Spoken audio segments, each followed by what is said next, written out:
Hello friends, स्वागत है आप सबका आपका अपना यूट्यूब चैनल आप पढ़ेगा इंडिया में। आज हम लोग इस वीडियो में देखेंगे बिहार दरोगा मुख्य परीक्षा 2022 के लिए जो हम लोगों ने टेस्ट सीरीज स्टार्ट कर रखा है। जो उस प्रैक्टिस सेट के क्रम में आज आगे बढ़ते हुए हम लोग देखेंगे प्रैक्टिस सेट नंबर 4। इससे पहले ऑलरेडी 3 प्रैक्टिस सेट जो है वो इस बुक से ऑलरेडी अपलोडेड है। अगर आप नहीं देखें तो जाकर प्लेलिस्ट से देख सकते हैं। अगर आपको इसका पीडीएफ चाहिए तो पीडीएफ के लिए वीडियो के दिए गए डिस्क्रिप्शन लिंक से जाकर टेलीग्राम ग्रुप ज्वाइन कर सकते हैं, या फिर टेलीग्राम में जाकर सर्च कर सकते हैं यहाँ पढ़ेगा इंडिया। वहाँ जो ग्रुप आएगा उसको ज्वाइन कर लीजिए, वहाँ इसका पीडीएफ जो है वो प्रोवाइड करवा दिया गया है। तो चलिए अब बढ़ते हैं अपने क्वेश्चंस की तरफ। आज का जो हमारा पहला क्वेश्चन है वो यह कह रहा है कि रेहला नामक ग्रंथ के लेखक कौन थे। तो रेहला जो है वो इब्न बतूता के द्वारा लिखी गई एक यात्रा वृत्तांत थी। तो इस क्वेश्चन का जो सही आंसर होगा वो होगा option number B, Ibn Battuta. Ibn Battuta जो था वो मोरक्को का रहने वाला एक यात्री था, जो कि लगभग 1333 में मोहम्मद बिन तुगलक के शासनकाल में भारत आया था। मोहम्मद बिन तुगलक जो था उसे दिल्ली के काजी के पद पे भी नियुक्त किया था। वहीं अगर हम लोग बात करते हैं अलबरूनी की, तो अलबरूनी जो था वो महमूद गजनबी के साथ भारत आया था, और इसकी लिखी गई कुछ कृतियां हैं, जैसे कि तहकीक हिंद, किताबुल हिंद जो है वो इसकी लिखी गई एक कृति है। अगर और ऑप्शंस की बात करते हैं, पीलनी की बात करते हैं, तो इसने पहली सदी में नेचुरल हिस्ट्री नामक पुस्तक लिखी थी, जिसमें भारत के पशुओं, पौधों और खनिज पदार्थों की जानकारी मिलती है। नेक्स्ट क्वेश्चन है क्वेश्चन नंबर सेकंड। कह रहा अशोक के शासनकाल में मिस्र का राजा टॉलमी द्वितीय तथा सीरिया का राजा एंटियोकस द्वितीय था। इसकी जानकारी अशोक के किस शिलालेख से मिलती है। तो इसकी जानकारी जो है वो अशोक के 13वें शिलालेख से मिलती है। तो इस क्वेश्चन का सही आंसर होगा वो होगा ऑप्शन नंबर डी, अशोक के 13वें शिलालेख से। याद रखिएगा, अशोक के 13वें शिलालेख से प्रसिद्ध कलिंग युद्ध के भी वर्णन जो है वो 13वें शिलालेख से ही पता चलता है। अगर और ऑप्शंस की बात करते हैं तो प्रथम शिलालेख में कहा गया है कि संपूर्ण प्रजा जो है वो उसकी संतान है, और पशु बलि की निंदा की गई है। 5वें शिलालेख की बात करते हैं तो इसमें धम्म महापात्रों की नियुक्ति का उल्लेख किया गया है, और 8वें शिलालेख की बात करते हैं तो इसमें धम्म यात्रा का वर्णन जो है वो किया गया है। नेक्स्ट क्वेश्चन है क्वेश्चन नंबर 3। इस क्वेश्चन का सही आंसर होगा वो होगा option number C, 96 days. Next है कि पल्लव वंश के किस शासक के समय में हेनसोंग ने कांची की यात्रा की एवं उसकी सुंदरता और भव्यता की काफ़ी प्रशंसा किया था। तो पल्लव वंश के किस शासक के समय, नरसिंह वर्मन प्रथम के समय। तो इस क्वेश्चन का जो सही आंसर होगा वो होगा option number B, Narasimha Varman प्रथम के समय। नरसिंह वर्मन प्रथम से याद रखिएगा, इसने ही महाबलीपुरम के रथ मंदिरों का निर्माण करवाया था। नरसिंह वर्मन प्रथम ने ही पुलकेशिन द्वितीय को पराजित करके मार डाला था और बातापी कोंड की उपाधि धारण किया था। नेक्स्ट क्वेश्चन है क्वेश्चन नंबर 5 कि जहांगीर का मकबरा कहाँ है। तो जहांगीर का मकबरा नूर जहां के द्वारा बनवाया गया था, और यह जो है वो शहादरा लाहौर में है। तो इस क्वेश्चन का जो सही आंसर होगा वो होगा ऑप्शन नंबर डी। काबुल से याद रखिएगा, बाबर का मकबरा जो है वो काबुल में है। सिकंदरा से याद रखिएगा, अकबर का मकबरा सिकंदरा में है। और आगरा से याद रखिएगा, शाहजहां का मकबरा आगरा में है। नेक्स्ट क्वेश्चन है क्वेश्चन नंबर 6। कह रहा बंगाल के नवाब को उसके शासनकाल के अनुसार व्यवस्थित कीजिए। अलबर्दी खां, मीर कासिम, सरफराज और सिराजुद्दौला। तो अगर आप सही से क्रम में करते हैं तो सबसे पहले आया सरफराज। सरफराज का जो टेन्योर था वो था 1739 से लेकर 1740 के बीच। उसके बाद अगर बात करते हैं तो आया अलबर्दी खान, जो कि 1740 से लेकर कब तक रहा, 1756 तक। फिर उसके बाद अगर बात करते हैं तब आया सिराजुद्दौला। सिराजुद्दौला जो था वो 1756-57 के समय। और फिर उसके बाद बनता है मीर कासिम, जो कि 1760 से लेकर 1763 के समय। तो यह इन लोगों का टेन्योर था। इसके अकॉर्डिंग अगर अरेंज करते हैं तो सही आंसर होगा वो होगा ऑप्शन नंबर डी। देखिए, सबसे पहले अगर बात करते हैं तो मुर्शिद कुली खान, शुजाउद्दीन, सरफराज, अलबर्दी खान, सिराजुद्दौला, मीर जाफ़र, मीर कासिम, फिर मीर जाफ़र। तो ये सीक्वेंस था। नेक्स्ट क्वेश्चन है हमारा क्वेश्चन नंबर 7। इस क्वेश्चन का जो सही आंसर होगा वो होगा ऑप्शन नंबर सी।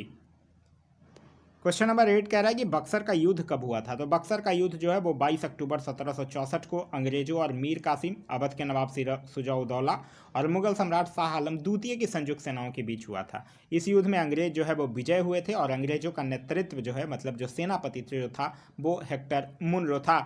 फिर जो है वो क्लाइव ने मुगल बादशाह शाह आलम द्वितीय के साथ इलाहाबाद की प्रथम संधि करता है, जिसके तहत मुगल बादशाह ने ईस्ट इंडिया कंपनी को बंगाल, बिहार और उड़ीसा की दीवानी प्रदान कर देता है। तो इस क्वेश्चन का जो सही आंसर होगा वो होगा ऑप्शन नंबर डी, 22 अक्टूबर 1764 को। नेक्स्ट क्वेश्चन कह रहा है किसका मिलान जो है वो गलत है। एक साइड पत्र पत्रिकाएं के नाम दिए गए हैं, दूसरी साइड संपादक और लेखक के नाम दिए गए हैं। कह रहा home and the world Rabindranath Tagore, बिल्कुल सही है। वॉइस ऑफ इंडिया दादा भाई नौरोजी, बिल्कुल सही है। द इंडिपेंडेंट सुभाष चंद्र बोस, ये गलत है। द इंडिपेंडेंट पत्रिका के जो संपादक थे वो मोतीलाल नेहरू थे, ना कि सुभाष चंद्र बोस थे। बाद बाकी फिर the life divine Aurobindo Ghosh सही है। तो इस क्वेश्चन का सही आंसर होगा वो होगा ऑप्शन नंबर सी। नेक्स्ट है कि कूका विद्रोह के नेतृत्वकर्ता कौन थे। कूका विद्रोह की अगर बात करते हैं तो कूका आंदोलन जो था वो 1840 से लगभग 1872 तक पंजाब के क्षेत्र में हुआ था, जिसके नेतृत्वकर्ता जो थे वो भगत जवाहर मल एवं राम सिंह कूका थे। तो इस क्वेश्चन का जो सही आंसर होगा वो होगा ऑप्शन नंबर बी, भगत जवाहर मल।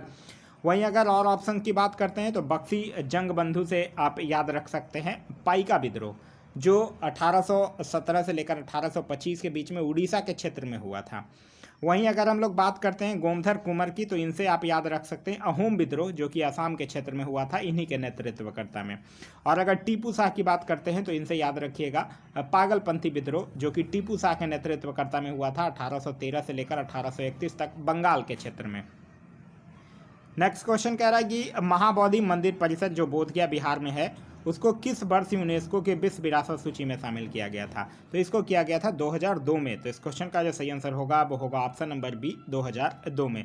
देखिए हमेशा पूछा जाता है कुछ फेमस चीज़ों को कि कब यूनेस्को में शामिल किया गया था, तो कुछ कुछ चीज़ें याद रखिएगा, जैसे ताजमहल को 1983 में किया गया था, एलोरा और अजंता की गुफाएं को भी 1983 में किया गया था, हम्पी के स्मारक को 1986 में, सांची का स्तूप को 1989 में, नालंदा महाविहार को 2016 में, और धौलाभिड़ा और रामप्पा मंदिर जो तेलंगाना में है, इन दोनों को 2021 में किया गया है।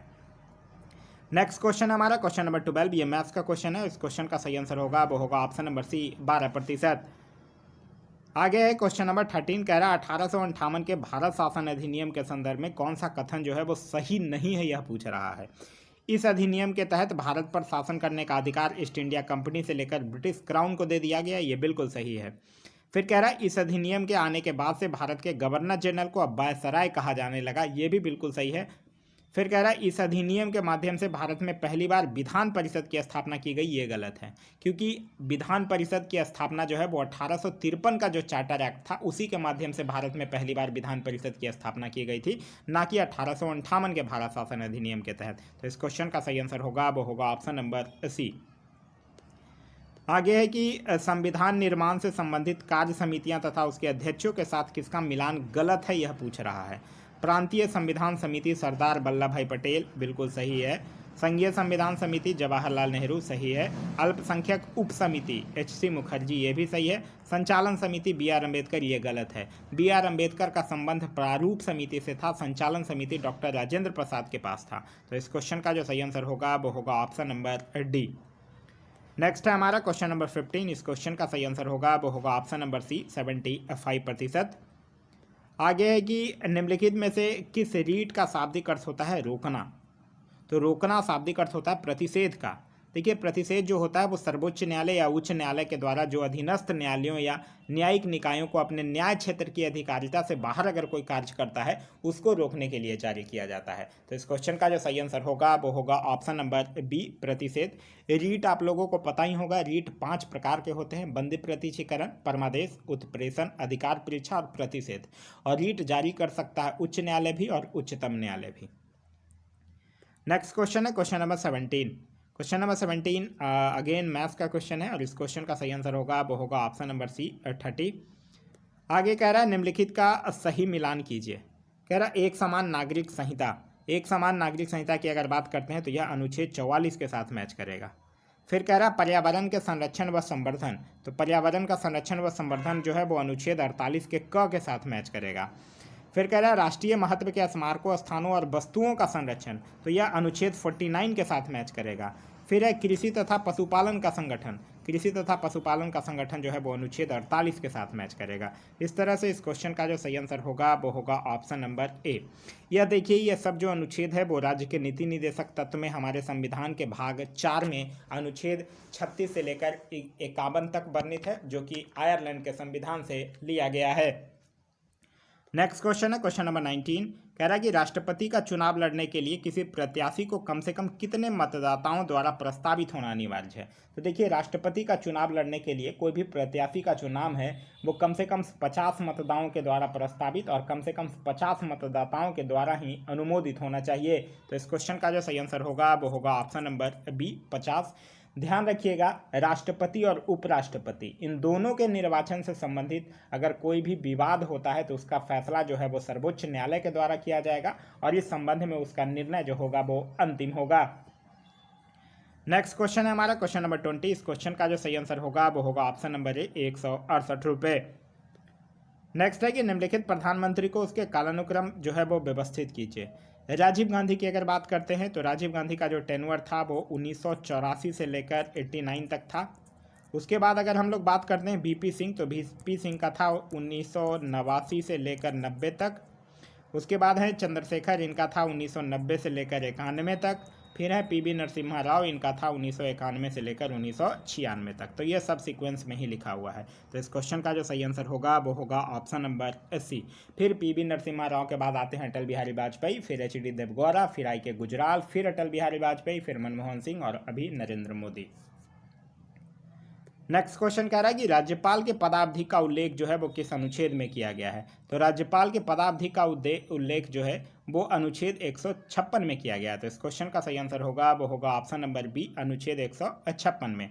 अच्छा, अनुच्छेद 155 में क्या है? अनुच्छेद 155 के अंतर्गत राज्यपाल की जो नियुक्ति है वो राष्ट्रपति करता है और राज्यपाल जो होता है वो राज्य विधानमंडल का एक अभिन्न अंग होता है और राज्य की कार्यपालिका का औपचारिक प्रधान भी होता है और साथ ही साथ केंद्र सरकार का प्रतिनिधि भी होता है। यह सब बात जो है वो अनुच्छेद 155 में कहा गया है।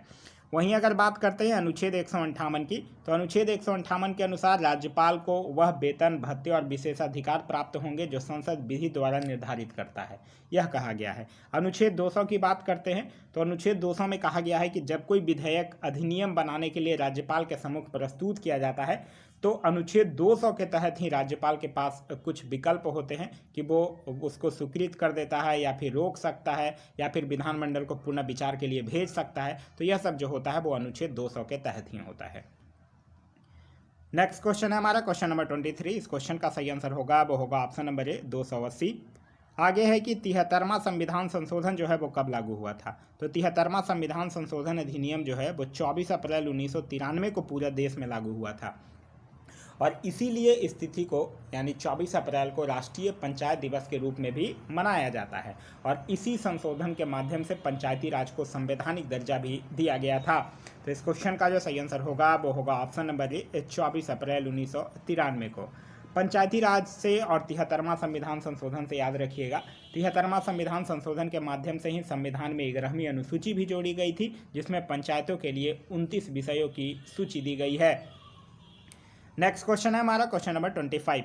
कह रहा है पिरेनीज पर्वत का विस्तार जो है वो किस देश की सीमा पर है। तो पिरेनीज पर्वत का विस्तार जो है वो फ्रांस और स्पेन की सीमा पर है जिसकी सर्वोच्च चोटी जो है वो एनोटो है। तो इस क्वेश्चन का सही आंसर होगा वो होगा ऑप्शन नंबर ए, फ्रांस और स्पेन की सीमा पर। वहीं अगर हम लोग और ऑप्शंस की बात करते हैं तो फ्रांस जर्मनी की सीमा पर क्या है, बॉसजेज पर्वत है।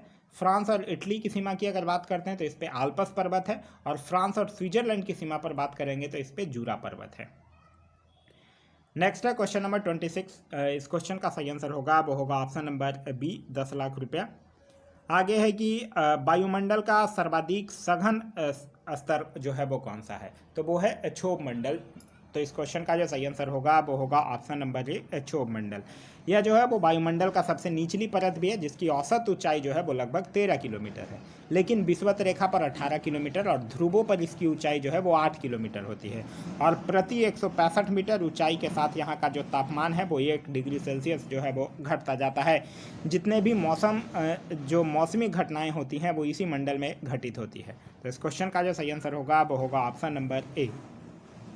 नेक्स्ट है हमारा क्वेश्चन नंबर 28। कह रहा आसवन बांध जो है वो किस नदी पर है। तो आसवन बांध जो है वो नील नदी पर अवस्थित है। तो इस क्वेश्चन का जो सही आंसर होगा वो होगा ऑप्शन नंबर डी, नील नदी पर अवस्थित है। और नील नदी का जो निर्माण होता है वो ब्लू नील और वाइट नील के संगम से होता है, ये ध्यान रखिएगा। वहीं अगर हम लोग जायरे नदी की बात करते हैं तो जायरे नदी जो याद रखिएगा, इंगा बांध जो है वो जायरे नदी कांगो पर अवस्थित है। वहीं जाम्बेजी नदी की बात करते हैं तो जाम्बेजी नदी पर करीबा बांध स्थित है, और नाइजर नदी की अगर बात करते हैं तो कैंजी बांध जो है वो नाइजर नदी पर स्थित है। नेक्स्ट क्वेश्चन है क्वेश्चन नंबर 29, कह रहा है किसका मिलान जो है वो गलत है। तो अगर बात करते हैं क्यूबा हवाना सही है, जमैका किंगस्टन सही है, हैती पोर्ट ऑफ प्रिंस सही है, ग्रीनलैंड पोर्ट ऑफ स्पेन ये गलत है। ग्रीनलैंड जो होगा यहाँ नुक होना चाहिए, ना कि पोर्ट ऑफ स्पेन होना चाहिए। तो इस क्वेश्चन का जो सही आंसर होगा वो होगा option number D. Next question है क्वेश्चन नंबर 30, इस क्वेश्चन का सही आंसर होगा वो होगा ऑप्शन नंबर बी 20 किलोमीटर।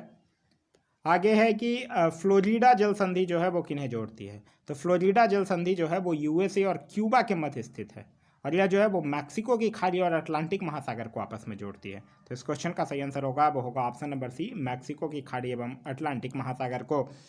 अगर हम और ऑप्शन की बात करते हैं तो बेफिन की खाड़ी और उत्तरी अटलांटिक महासागर की अगर हम लोग बात करते हैं तो याद रखिएगा डेविस जल संधि, जो कि ग्रीनलैंड और कनाडा के बीच है और बेफिन की खाड़ी और उत्तरी अटलांटिक महासागर को आपस में जोड़ती है।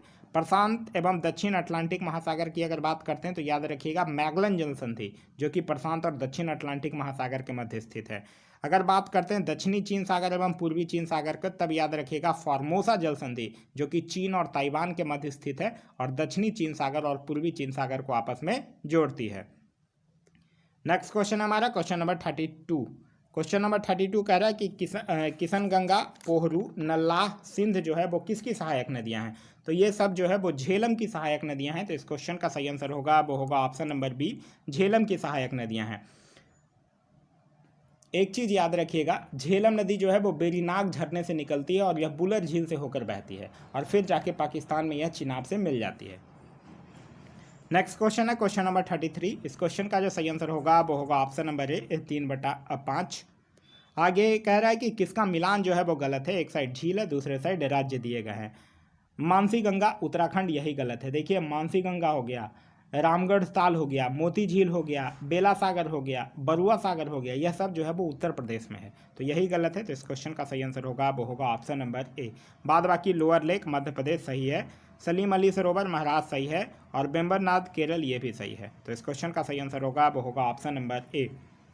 नेक्स्ट है कि निम्नलिखित में से किस कोयला का उत्पादन जो है वो भारत में सर्वाधिक होता है। देखिए भारत में सर्वाधिक जो होता है वो बिटुमिनस कोयला का उत्पादन होता है, और भारत में जो सबसे ज़्यादा कोयले का भंडार है वो गोंडवाना वाला क्षेत्र है। तो इस क्वेश्चन का जो सही आंसर होगा वो होगा ऑप्शन नंबर सी, बिटुमिनस।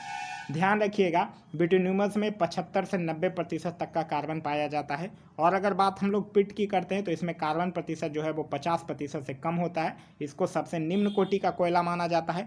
लिग्नाइट की बात कीजिएगा तो इसमें 50 से 75% तक कार्बन पाया जाता है, और इसका रंग जो है वो भूरा होता है। एंथ्रासाइट की अगर बात कीजिएगा तो इसमें 90% से अधिक कार्बन पाया जाता है, और यह सबसे कठोर और सबसे उत्तम किस्म का कोयला होता है। नेक्स्ट क्वेश्चन है क्वेश्चन नंबर 36। इस क्वेश्चन का सही आंसर होगा वो होगा ऑप्शन नंबर बी, 4 सेंटीमीटर। आगे है क्वेश्चन नंबर 37, कह रहा है कि जूट उद्योग का पहला कारखाना जो है वो कहाँ स्थापित किया गया था। तो देखिए भारत में सबसे पहले 1855 में हुगली नदी के किनारे रीसरा नामक स्थान पर लगाया गया था। तो इस क्वेश्चन का जो सही आंसर होगा वो होगा ऑप्शन नंबर सी। भारत की अगर हम लोग बात करते हैं तो भारत जो है वो विश्व में जूट का सबसे बड़ा उत्पादक है। भारत में कुल जूट का जो सर्वाधिक उत्पादन है वो पश्चिम बंगाल में सबसे ज़्यादा होता है। याद रखिएगा 1971 में जूट कॉरपोरेशन ऑफ इंडिया की स्थापना की गई थी, और 2009 में राष्ट्रीय जूट बोर्ड की स्थापना किया गया था। नेक्स्ट क्वेश्चन कह रहा है कि किसका मिलान जो है वो गलत है। हीराकुंड परियोजना महानदी, बिल्कुल सही है। हीराकुंड परियोजना जो है वो उड़ीसा राज्य में महानदी पर ही स्थित है। नागा अर्जुन सागर परियोजना, यह जो है वो तेलंगाना राज्य में कृष्णा नदी पर है, तो ये भी सही है। सरदार सरोवर परियोजना गुजरात राज्य में नर्मदा नदी पर है, ये भी बिल्कुल सही है। माता टीला परियोजना चिनाब नदी, ये गलत है क्योंकि माता टीला परियोजना जो है वो उत्तर प्रदेश में बेतवा नदी पर स्थित है। तो इस क्वेश्चन का सही आंसर होगा वो होगा ऑप्शन नंबर डी। आगे है कि निम्नलिखित सूचकांकों में से कौन सा मानव विकास सूचकांक की गणना में सम्मिलित नहीं किया जाता है। तो मानव विकास जो गणना होता है HDI, जिसको एक चीज़ ध्यान रखिएगा सबसे पहले तो कि जो मानव विकास सूचकांक होता है वो एक अर्थशास्त्री महबूब उल हक के द्वारा विकसित किया गया अवधारणा है। ये क्वेश्चन बहुत बार एग्जाम में पूछा गया है। तो पूछ रहा है कि सम्मिलित नहीं किया जाता है, जीवन प्रत्याशा किया जाता है, प्रति व्यक्ति आय भी किया जाता है, शिक्षा भी किया जाता है, सामाजिक असमानता नहीं किया जाता है। तो इस क्वेश्चन का सही आंसर होगा वो होगा ऑप्शन नंबर टी, सामाजिक असमानता। नेक्स्ट क्वेश्चन हमारा क्वेश्चन नंबर 40, ये मैथ्स का क्वेश्चन है और इस क्वेश्चन का जो सही आंसर होगा वो होगा option number A, triangle ABC जो है वो कंग्रुएंट है ट्रायंगल डीईएफ का। आगे कह रहा है कि आरबीआई का लेखा वर्ष जो है वो कब से कब तक होता है। आरबीआई का लेखा वर्ष जो है वो 1 जुलाई से 30 जून तक होता है। तो इस क्वेश्चन का सही आंसर होगा वो होगा ऑप्शन नंबर डी, 1 जुलाई से लेकर 30 जून तक होता है। आरबीआई की अगर बात करते हैं मतलब रिजर्व बैंक ऑफ इंडिया की, तो इसकी स्थापना की संस्तुति जो है वो हिल्टन यंग कमीशन के द्वारा किया गया था। और रिजर्व बैंक जो है वो आरबीआई एक्ट 1934 के तहत 1 अप्रैल 1935 से कार्य करना जो है वो शुरू किया था। फिर आगे जाके 1 जनवरी 1949 को इसका राष्ट्रीयकरण कर दिया जाता है। नेक्स्ट है हमारा क्वेश्चन नंबर 42, कह रहा है निम्नलिखित में से किस समिति का संबंध जो है वो गरीबी निर्धारण से नहीं था, यह पूछ रहा है। देखिए गैरोपिया समिति इसी का नहीं था। गैरोपिया समिति का संबंध एक्चुअली बैंकिंग सुधार के क्षेत्र से था, ना कि गरीबी निर्धारण से। अलग समिति की अगर बात करते हैं तो यह 1979 में हुआ था, यह गरीबी निर्धारण से ही संबंधित है। लकड़ावाला समिति की अगर बात करते हैं तो ये 1989 में हुआ था, ये भी गरीबी से ही संबंधित है। और सुरेश तेंदुलकर समिति की बात करते हैं तो ये 2005 में हुआ था और ये भी गरीबी से ही संबंधित है। नेक्स्ट क्वेश्चन है क्वेश्चन नंबर 43, कह रहा है प्रधानमंत्री जनधन योजना की घोषणा कब की गई थी। देखिएगा क्वेश्चन पूछ रहा है घोषणा कब किया गया था। तो देखिए जो हमारे देश की अगर बात करते हैं तो इसमें वित्तीय समावेशन को प्रोत्साहित करने के लिए 15 अगस्त 2014 को इसकी घोषणा किया गया था और 28 अगस्त 2014 से इस योजना पर जो प्रधानमंत्री जनधन योजना है उसको शुरू कर दिया गया था। यहाँ आपसे पूछ रहा है घोषणा कब किया गया था, तो आपका सही आंसर होगा 15 अगस्त 2014, यानी कि ऑप्शन नंबर बी। नेक्स्ट है कि चिलगोजा प्राप्त किया जाता है। तो चिलगोजा जो है वो पाइनस वृक्ष के बीज से प्राप्त किया जाता है और चिलगोजा को जिम्नोस्पर्म का मेवा भी कहा जाता है। तो इस क्वेश्चन का जो सही आंसर होगा वो होगा ऑप्शन नंबर ए, पाइनस वृक्ष के बीज से। नेक्स्ट क्वेश्चन है कि निम्नलिखित में से कौन जो है वो मीन वर्ग से संबंधित नहीं है। तो मीन वर्ग यानी मछली वर्ग के जीव की बात कर रहा है। मीन वर्ग का मतलब होता है मछली वर्ग। तो मछली वर्ग से यहाँ स्टारफिश जो होता है वो मछली वर्ग से संबंधित नहीं होता है। तो इस क्वेश्चन का सही आंसर होगा वो होगा ऑप्शन नंबर डी। नेक्स्ट है कि घोंघा, सीप, सीपिया किस संघ फाइलम के अंतर्गत आते हैं। तो ये सब जो है वो मोलेस्का संघ के अंतर्गत आते हैं। तो इस क्वेश्चन का जो सही आंसर होगा वो होगा ऑप्शन नंबर सी, मोलेस्का। मोलेस्का जीव स्थल पर मीठे पानी या समुद्र में पाए जाते हैं और इसके शरीर के ऊपर एक कैल्शियम कार्बोनेट का एक कवच रहता है और इसका जो रक्त परिसंचरण तंत्र होता है वो खुला होता है, जैसे कि काइटेन, ऑक्टोपस, घोंघा, ये सब। ठीक है। नेक्स्ट क्वेश्चन हमारा क्वेश्चन नंबर 47 और इस क्वेश्चन का जो सही आंसर होगा वो होगा option number B, 288 second. Next question कह रहा है कि टमाटर का लीफ कर्ल रोग जो है वो किसके कारण होता है। तो टमाटर का लीफ कर्ल रोग जो है वो वायरस के कारण होने वाला रोग है। तो इस क्वेश्चन का जो सही आंसर होगा वो होगा ऑप्शन नंबर ए, वायरस के कारण। ध्यान रखिएगा वायरस के कारण पौधे में और भी रोग होते हैं, जैसे आलू का लीफ रोग भी वायरस के कारण होता है। तंबाकू, गन्ना, ये सब में जो होने वाला मोजेक रोग है ये भी वायरस के कारण होता है। भिंडी का जो पीत सीरा मोजेक रोग है वो भी वायरस के कारण ही होता है। नेक्स्ट है कि निम्नलिखित कथनों पर विचार कीजिए। वर्धानता, मलेरिया, निंद्रा रोग, हीमोफीलिया, टर्नर सिंड्रोम और इनमें से कौन सा अनुवांशिक रोग है, यह पूछ रहा है। वर्धानता अनुवांशिक रोग है, हीमोफीलिया अनुवांशिक रोग है और टर्नर सिंड्रोम भी अनुवांशिक रोग है। बाद बाकी मलेरिया और निद्रा रोग की अगर बात करते हैं तो ये प्रोटोजोआ के द्वारा होने वाली बीमारी है। तो इस क्वेश्चन का जो सही आंसर होगा वो होगा ऑप्शन नंबर बी, 1, 4 और 5 जो है वो यहाँ पे क्या है, यह जो है वो अनुवांशिक बीमारी है। अगर हम लोग बात करते हैं प्रोटोजोआ से होने वाली बीमारियों की, तो निद्रा रोग, पेचिस, मलेरिया, पायरिया, ये सब जो है वो प्रोटोजोआ से होता है। ठीक है। नेक्स्ट क्वेश्चन कह रहा है, ये मैथ्स का क्वेश्चन है और इस क्वेश्चन का सही आंसर होगा वो होगा ऑप्शन नंबर बी, 107। नेक्स्ट है कि इनमें से कौन सा मादा हार्मोन नहीं है, यह आपसे पूछ रहा है। तो टेस्टोस्टेरोन जो है वो मादा हार्मोन नहीं है बल्कि नर जनन अंग का हिस्सा होता है। तो इस क्वेश्चन का जो सही आंसर होगा वो होगा option number D, testosterone. Next question कह रहा है कि मांसाहारी जीवों को कहा जाता है। तो मांसाहारी जीवों को द्वितीयक और तृतीयक उपभोक्ता दोनों कहा जाता है। तो इस क्वेश्चन का जो सही आंसर होगा वो होगा ऑप्शन नंबर बी और सी दोनों। देखिए प्राथमिक उपभोक्ता कौन होता है, वैसे उपभोक्ता जो अपने पोषण के लिए मतलब हरा पौधा को खाता है उसको प्राथमिक उपभोक्ता कहते हैं, जिसमें सभी जो शाकाहारी जीव जो होते हैं वो प्राथमिक उपभोक्ता में आते हैं। द्वितीय उपभोक्ता की बात करते हैं तो इसके अंतर्गत मांसाहारी जीव आते हैं जो कि शाकाहारी जीवों को खाते हैं। जैसे कि मेढक, लोमड़ी, ये सब चीज़ हो गया।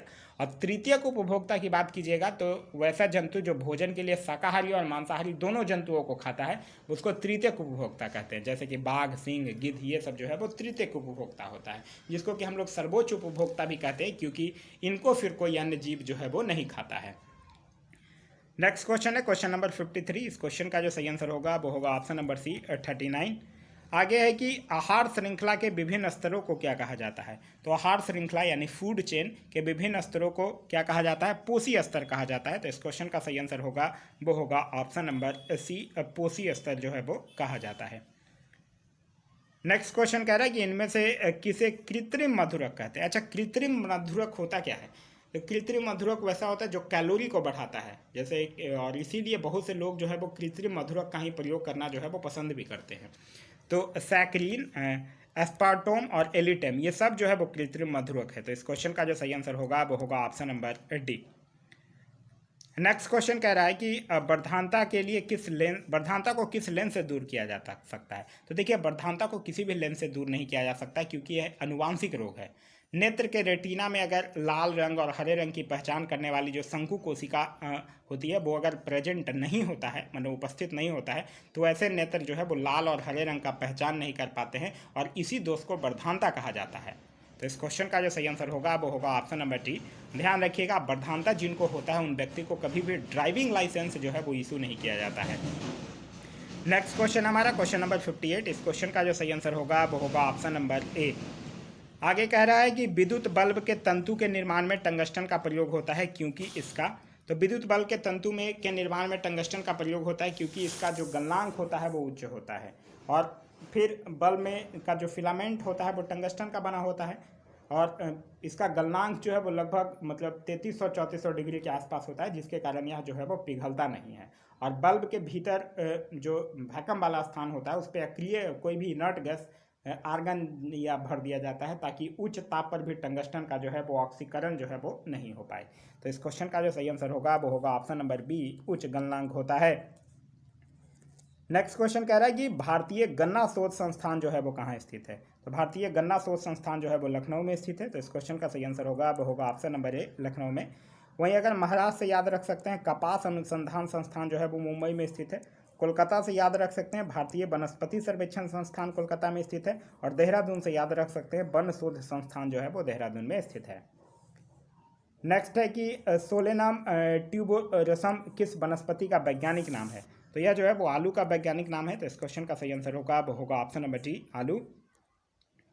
आगे है कि एक कुबड़ वाले ऊँट को क्या कहा जाता है। तो एक कुबड़ वाले ऊँट को डोमेडरी कहा जाता है, और दो कुबड़ वाले ऊँट को बेबी ट्रेन कहा जाता है। तो इस क्वेश्चन का जो सही आंसर होगा वो होगा option number D. Next question हमारा क्वेश्चन नंबर 63। इस क्वेश्चन का जो सही आंसर होगा वो होगा ऑप्शन नंबर ए, 60। आगे है कि भारत में श्वेत क्रांति की शुरुआत जो है वो किस वर्ष हुई। तो भारत में श्वेत क्रांति की शुरुआत जो है वो 1970 में हुई है, और श्वेत क्रांति के जनक के रूप में वर्गीज कुरियन को जाना जाता है। तो इस क्वेश्चन का जो सही आंसर होगा वो होगा ऑप्शन नंबर सी, 1970 में। दुग्ध उत्पादन से याद रखिएगा, राष्ट्रीय डेयरी विकास बोर्ड की स्थापना जो है वो 1965 में किया गया है, और राष्ट्रीय दुग्ध दिवस जो है वो 26 नवंबर को मनाया जाता है, ये भी ध्यान रखिएगा। आगे कह रहा है कि विश्व रेड क्रॉस दिवस जो है वो कब मनाया जाता है। तो रेड क्रॉस दिवस जो है वो 8 मई को मनाया जाता है। तो इस क्वेश्चन का सही आंसर होगा वो होगा ऑप्शन नंबर ए, 8 मई को। 31 मई की अगर बात करते हैं तो 31 मई को विश्व तंबाकू रोधी दिवस मनाया जाता है। 22 मई की बात करते हैं तो 22 मई को जैविक विविधता दिवस मनाया जाता है, और 15 मई को विश्व परिवार दिवस मनाया जाता है। नेक्स्ट क्वेश्चन हमारा है क्वेश्चन नंबर 66। कह रहा है कि इनमें से कौन सा कथन जो है वो गलत है। एक साइड लेखक के नाम दिए गए हैं, दूसरे साइड पुस्तक के नाम दिए गए हैं। कह रहा है शेक्सपियर पैराडाइज लास्ट, यही गलत है, क्योंकि पैराडाइज लास्ट जो पुस्तक है वो जॉन मिल्टन का है, ना कि शेक्सपियर का। तो यही गलत है। तो इस क्वेश्चन का सही आंसर होगा वो होगा ऑप्शन नंबर ए। आगे कह रहा है इनमें से कौन सा गलत है। एक साइड संगठन है और दूसरे साइड उसके स्थापना वर्ष दिए गए हैं। यूनेस्को की अगर बात करते हैं तो 1946, ये बिल्कुल सही है। यूनेस्को की स्थापना जो है वो 4 नवंबर 1946 को फ्रांस के पेरिस में हुआ था, तो ये तो बिल्कुल सही है। विश्व बैंक 1945, ये गलत है, क्योंकि विश्व बैंक की स्थापना 1944 में वाशिंगटन डीसी में हुआ था, जिसका उद्देश्य जो है वो अंतर्राष्ट्रीय स्तर पर पूंजी के विनिमय को प्रोत्साहित करना था। विश्व स्वास्थ्य संगठन 1948, ये बिल्कुल सही है। विश्व स्वास्थ्य संगठन की स्थापना जो है वो 7 अप्रैल 1948 को जिनेवा स्विट्जरलैंड में किया गया। अंतर्राष्ट्रीय मुद्रा कोष 1945 सही है, इसकी स्थापना 27 दिसंबर 1945 को वाशिंगटन डीसी में हुआ था। तो इस क्वेश्चन का सही आंसर होगा वो होगा ऑप्शन नंबर बी। आगे कह रहा है कि बाराबती स्टेडियम जो है वो कहाँ स्थित है। तो बाराबती स्टेडियम जो है वो कटक उड़ीसा में स्थित है। तो इस क्वेश्चन का सही आंसर होगा वो होगा ऑप्शन नंबर डी कटक। आगे कह रहा है कि नाग क्या है। नाग की अगर बात करते हैं तो यह एक टैंक रोधी निर्देशित प्रक्षेपास्त्र है जिसकी मारक क्षमता जो है वो लगभग 4 किलोमीटर है। तो इस क्वेश्चन का जो सही आंसर होगा वो होगा ऑप्शन नंबर सी, टैंक रोधी प्रक्षेपास्त्र है, जिसको कि दागो और भूल जाओ टैंक रोधी प्रक्षेपास्त्र भी कहा जाता है। नेक्स्ट क्वेश्चन कह रहा है कि भारत का दूसरा परमाणु परीक्षण कब हुआ था। देखिए यहाँ दूसरा परमाणु परीक्षण पूछ रहा है। अच्छा, पहला परमाणु परीक्षण कब हुआ था। पहला परमाणु परीक्षण हुआ था 18 मई 1974 को पोखरण में, राजस्थान में, जिसका कोड नाम जो था वो स्माइलिंग बुद्धा था।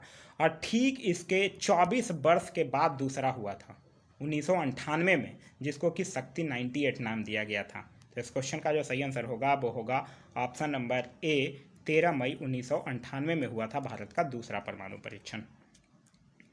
नेक्स्ट कह रहा है मिलान करने के लिए एक साइड जैन तीर्थंकरों के नाम दिए गए हैं और दूसरे साइड उनका प्रतीक चिन्ह दिया गया है।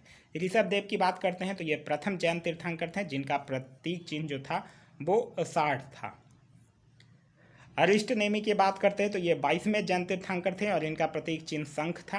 पार्श्वनाथ 23वें थे और इनका सर्प था। और महावीर स्वामी 24वें और अंतिम तीर्थंकर थे और इनका चिन्ह सिंह था। तो इस तरह से इस क्वेश्चन का सही अरेंज कीजिएगा तो ऑप्शन नंबर डी जो होगा वो आपका सही आंसर होगा। आगे है क्वेश्चन नंबर 72। इस क्वेश्चन का सही आंसर होगा वो होगा ऑप्शन नंबर बी, दक्षिण। नेक्स्ट क्वेश्चन है क्वेश्चन नंबर 73। कह रहा फिरोज शाह तुगलक ने हक ए सर्ब नामक कर लगाया था, यह किस प्रकार का कर था। तो यह एक्चुअली फिरोज शाह तुगलक जो था वो नहरों का निर्माण करवाया था और एक सिंचाई कर लगाया था और उसी सिंचाई कर को हक ए सर्ब के नाम से जाना जाता है। तो इस क्वेश्चन का सही आंसर होगा वो होगा ऑप्शन नंबर बी, सिंचाई कर। फिरोज शाह तुगलक से याद रखिएगा इसने ब्राह्मणों पर भी पहली बार जजिया कर लगाया था। फिरोज शाह तुगलक जो था वो बंगाल से, जो उसका बंगाल अभियान था उससे लौटते हुए जौनपुर नगर की स्थापना किया था मोहम्मद बिन तुगलक की याद में, जो उसका चचेरा भाई था। और फिरोज शाह तुगलक जो था वो पहला सुल्तान था जिसने रोजगार ब्यूरो की भी स्थापना किया था। नेक्स्ट क्वेश्चन कह रहा है कि मध्यकालीन युग में पूर्व का सिराज या सिराजे हिंद किस स्थान को कहा जाता है। तो यही जौनपुर को ही पूर्व का सिराज कहा जाता है। तो इस क्वेश्चन का सही आंसर होगा वो होगा ऑप्शन नंबर ए, जौनपुर। और अभी हम लोग देखे ही कि जौनपुर नगर की जो स्थापना है वो फिरोज शाह तुगलक के द्वारा अपने चचेरे भाई जौना खां की स्मृति में किया गया था। नेक्स्ट क्वेश्चन है क्वेश्चन नंबर 75। कह रहा है मिहिर भोज का संबंध किस वंश से था। तो मिहिर भोज का जो संबंध था वो प्रतिहार वंश से था। तो इस क्वेश्चन का सही आंसर होगा वो होगा ऑप्शन नंबर सी, प्रतिहार वंश से मिहिर भोज का जो था वो संबंध था। मिहिर भोज जो था वो विष्णु का उपासक था और इसने आदिवराह और प्रभास की उपाधि जो है वो धारण किया था। नेक्स्ट क्वेश्चन है हमारा क्वेश्चन नंबर 76। कह रहा है निम्नलिखित घटनाओं को उसके कालानुक्रम व्यवस्थित करें। नेहरू रिपोर्ट, सविनय अवज्ञा आंदोलन, गांधी इरविन समझौता और प्रथम गोलमेज सम्मेलन। नेहरू रिपोर्ट की अगर बात करते हैं तो यह बात है 1928 की, जब मोतीलाल नेहरू की अध्यक्षता में एक समिति बनाई गई थी जो कि नेहरू रिपोर्ट प्रस्तुत किया था। इसको संवैधानिक सुधारों का खाका भी कहा जाता है। सविनय अवज्ञा आंदोलन की अगर बात करते हैं तो इसकी शुरुआत 12 मार्च 1930 को गांधी जी के दांडी मार्च के साथ हुआ था। गांधी इरविन समझौता की बात करते हैं तो 5 मई 1931 को गांधी इरविन समझौता हुआ था, जिसके बाद कांग्रेस जो है वो सविनय अवज्ञा आंदोलन को समाप्त करने की मांग को मान लेता है और दूसरे गोलमेज सम्मेलन में भाग लेने के लिए भी राजी हो जाता है। तो यह बात है 1931 की। प्रथम गोलमेज सम्मेलन की अगर बात करते हैं तो प्रथम गोलमेज सम्मेलन जो है वो नवंबर 1930 में होता है, लंदन में आयोजित किया जाता है। तो इस तरह से इस क्वेश्चन को अगर आप अरेंज करते हैं तो इसका सही आंसर जो होगा वो होगा ऑप्शन नंबर डी। आगे कह रहा है मिलान करने के लिए एक साइड दर्शन है और दूसरे साइड प्रवर्तक के नाम दिए गए हैं। सांख्य की अगर बात करते हैं तो यह कपिल मुनि के साथ मैच करेगा। योग दर्शन पतंजलि के साथ मैच करेगा। न्याय दर्शन जो है वो गौतम के साथ मैच करेगा और वैशिष्ट जो है वो उलुकनाथ के साथ मैच करेगा। नेक्स्ट क्वेश्चन है क्वेश्चन नंबर 78। कह रहा संविधान में साधारण विधेयक का जिक्र जो है वो किस अनुच्छेद में किया गया है। तो देखिए संविधान में साधारण विधेयक की चर्चा जो है वो कहीं भी नहीं की गई है। तो इस क्वेश्चन का जो सही आंसर होगा वो होगा ऑप्शन नंबर डी, संविधान में कहीं भी नहीं। वही अगर बात करते हैं धन विधेयक का, तो धन विधेयक का उल्लेख जो है वो अनुच्छेद 110 में किया गया है। वित्तीय विधेयक का उल्लेख जो है वो अनुच्छेद 117 में किया गया है और संविधान संशोधन विधेयक का उल्लेख जो है वो अनुच्छेद 368 में किया गया है। साधारण विधेयक की अगर बात करते हैं तो साधारण विधेयक को पेश करने के लिए राष्ट्रपति को अनुमति जो है वो जरूरी नहीं है। इस विधेयक को किसी भी सदन में पेश किया जा सकता है। इस विधेयक को राज्यसभा जो है वो अधिकतम 6 माह तक रोक सकती है और इस विधेयक के लिए संयुक्त बैठक भी जो है वो बुलाई जा सकती है। नेक्स्ट क्वेश्चन है हमारा क्वेश्चन नंबर 79 और इस क्वेश्चन का जो सही आंसर होगा वो होगा ऑप्शन नंबर बी 31। आगे कह रहा है कि भारत का लोक लेखा निधि का उल्लेख जो है वो किस अनुच्छेद में जो है वो किया गया है। तो भारत में लोक लेखा निधि का उल्लेख जो है वो किया गया है अनुच्छेद 266 के 2 में। तो इस क्वेश्चन का सही आंसर होगा वो होगा ऑप्शन नंबर 2। देखिए लोक लेखा निधि होता क्या है, तो जो संचित निधि होती है जो आप लोग पढ़े होंगे, ध्यान रखिएगा 266 में संचित निधि का भी उल्लेख जो है वो किया गया है और 267 में जो भारत की आकस्मिकता निधि है उसका उल्लेख किया गया है। ये एक चीज़ याद रखिएगा। अब बात आती है कि लोक लेखा निधि क्या होता है। तो लोक लेखा निधि जो संचित राशियों में जो राशियां शामिल होती हैं उसके अलावा जो सभी सार्वजनिक राशियां होती हैं उसको भारत का लोक लेखा में जमा किया जाता है। क्लियर है? चलिए नेक्स्ट क्वेश्चन है हमारा क्वेश्चन नंबर 81। कह रहा है निम्नलिखित में से किस देश के साथ भारत जो है वो जलीय समुद्री सीमा जो है वो नहीं बनाता है। तो देखिए भारत की जलीय समुद्री सीमा जो है वो 7 देश से बनता है, पाकिस्तान, मालदीव, श्रीलंका, बांग्लादेश, म्यांमार, थाईलैंड और इंडोनेशिया। इसमें से बांग्लादेश, म्यांमार और पाकिस्तान 3 ऐसा देश है जो कि भारत के जल और स्थल दोनों सीमा से लगा हुआ है। यहाँ आपसे पूछ रहा किसके साथ नहीं लगता है, तो सिंगापुर के साथ नहीं लगता है। तो इस क्वेश्चन का सही आंसर होगा वो होगा option number C. Next question है कि हिमालय की प्रमुख चोटियों को उसके ऊंचाई के अनुसार अवरोही क्रम में व्यवस्थित कीजिए। तो अवरोही क्रम में तो सबसे पहले माउंट एवरेस्ट नेपाल 8,848, अब तो थोड़ा सा बढ़ गया है। धौलागिरी की अगर बात करते हैं तो ये नेपाल 8,167। कंचनजंगा ये भी नेपाल भारत 8,586 और मैकालू ये नेपाल 8,481। इसको सही से अरेंज कीजिएगा तो आपका आंसर होगा ऑप्शन नंबर ए। आगे कह रहा है कि दुग्ध जनक हार्मोन जो है वो किस ग्रंथि से निकलता है। देखिए आप लोग पढ़े होंगे LHT क्या होता है, लैक्टोजेनिक हार्मोन, जो इसको कि दूध जनक हार्मोन भी कहा जाता है। यह हार्मोन जो है वो जनरली स्त्रियों के स्तनों में दूध का विकास करता है और यह जो है वो पीयूष ग्रंथि के द्वारा दुग्ध जनक हार्मोन निकलता है। तो इस क्वेश्चन का जो सही आंसर होगा वो होगा ऑप्शन नंबर डी, पीयूष ग्रंथि यानी कि पिट्यूटरी ग्लैंड। नेक्स्ट क्वेश्चन है कि मांसपेशी और अस्थि को जोड़ को क्या कहा जाता है। तो मांसपेशी और अस्थि के जोड़ को टेंडन कहा जाता है, जिसको टेंडन कहते हैं। तो इस क्वेश्चन का जो सही आंसर होगा वो होगा option number D, sorry D नहीं है, ऑप्शन नंबर ए में है। डी में तो इनमें से कोई नहीं है। लिगामेंट की अगर बात करते हैं तो जब हड्डियां से जुड़ती हैं तो लिगामेंट का निर्माण करती हैं, ये आप लोगों को पता ही होगा। टेंडन की अगर बात करते हैं तो इसको वाइट फाइबर भी कहा जाता है, ये ध्यान रखिएगा। आगे क्वेश्चन नंबर 85 कह रहा है सिक्का बनाने के लिए किस मिश्र धातु का उपयोग किया जाता है। तो सिक्का बनाने के लिए मुंज मेटल का उपयोग किया जाता है। तो इस क्वेश्चन का सही आंसर होगा वो होगा ऑप्शन नंबर डी। आगे है कि अमोनिया गैस बनाने की हैबर विधि में किस उत्प्रेरक का प्रयोग किया जाता है। तो हैबर विधि में लोहे के चूर्ण जैसा उत्प्रेरक का प्रयोग किया जाता है। तो इस क्वेश्चन का सही आंसर होगा वो होगा ऑप्शन नंबर ए। निकेल का किस में उत्प्रेरक की तरह यूज किया जाता है। आप लोगों को याद होगा वनस्पति तेलों से जब कृत्रिम घी बनाते हैं तो उसमें निकेल का उत्प्रेरक का प्रयोग करते हैं। गर्म एल्यूमिना की अगर हम लोग बात करते हैं तो अल्कोहल से ईथर बनाने की विधि में गर्म एल्यूमिना का उपयोग जो है वो करते हैं। और क्यूसिक क्लोराइड की अगर बात करते हैं तो क्लोरीन गैस बनाने की जो डीकन विधि होती है उसमें क्यूप्रिक क्लोराइड उत्प्रेरक का जो प्रयोग है वो किया जाता है।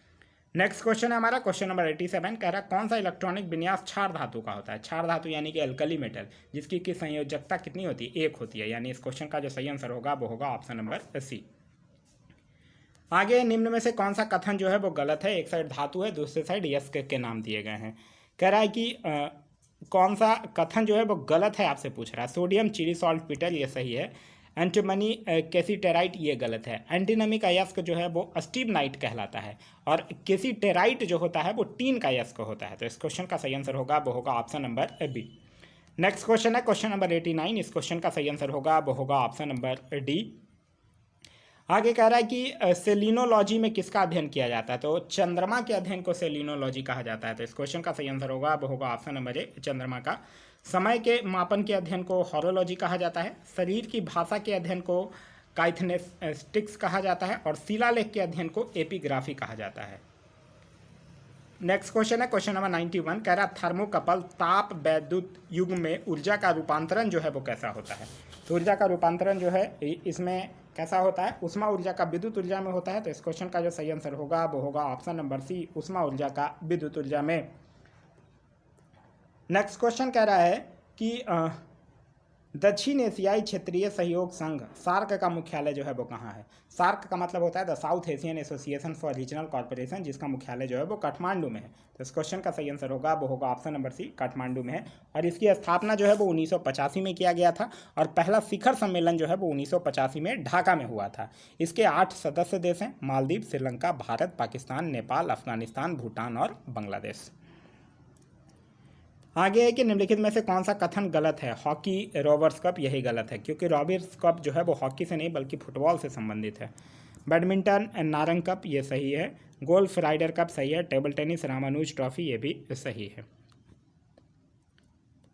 आगे है क्वेश्चन नंबर 94। क्वेश्चन नंबर 94 का जो सही आंसर होगा वो होगा ऑप्शन नंबर ए, पिता। नेक्स्ट क्वेश्चन है क्वेश्चन नंबर 95। कह रहा है निम्न में से किस पुस्तक का लेखक जो है वो मैक्स मूलर है? तो sacred books of the East इसके हैं, साइंस ऑफ लैंग्वेज के भी हैं, introduction to the science of religions के भी हैं। तो इस क्वेश्चन का जो सही आंसर होगा वो होगा ऑप्शन नंबर डी। ये सभी पुस्तक की रचना जो है वो मैक्स मूलर के द्वारा ही किया गया है। नेक्स्ट क्वेश्चन है क्वेश्चन नंबर 96। कह रहा है लिंगस्टन का युद्ध जो है वो कब हुआ था? तो ये एक्चुअली अमेरिकी जो स्वतंत्रता संग्राम हुआ था 1775 से लेकर 83 के दौरान, इसी के दौरान प्रथम युद्ध जो है वो लिंगस्टन का युद्ध था जो कि 1775 में हुआ था। तो इस क्वेश्चन का जो सही आंसर होगा वो होगा ऑप्शन नंबर ए, 19 अप्रैल 1775 में। नेक्स्ट है क्वेश्चन नंबर 97 का जो सही आंसर होगा वो होगा option number C, 45 kg।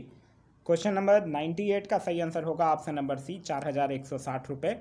Question number 99 का जो सही आंसर होगा वो होगा ऑप्शन नंबर बी, -14। और क्वेश्चन नंबर 100 का जो सही आंसर होगा वो होगा ऑप्शन नंबर ए, 2√38 मीटर। तो यह था हमारा आज का वीडियो। आज का वीडियो आप लोगों को कैसा लगा कमेंट करके जरूर बताइएगा। साथ ही इस वीडियो से कुछ सीखने के लिए मिला तो एक लाइक जरूर कर दीजिएगा। वीडियो पसंद आ रहा है तो अपने दोस्तों के साथ शेयर करना ना भूलें। अभी तक आप इस चैनल पर नए हैं या चैनल को सब्सक्राइब नहीं किया तो चैनल को सब्सक्राइब कर लीजिए और साथ ही साथ बेल आइकन दबा लीजिए ताकि हमारे सारे वीडियो के नोटिफिकेशन जो है वो आपको मिलते रहें। Thanks for watching.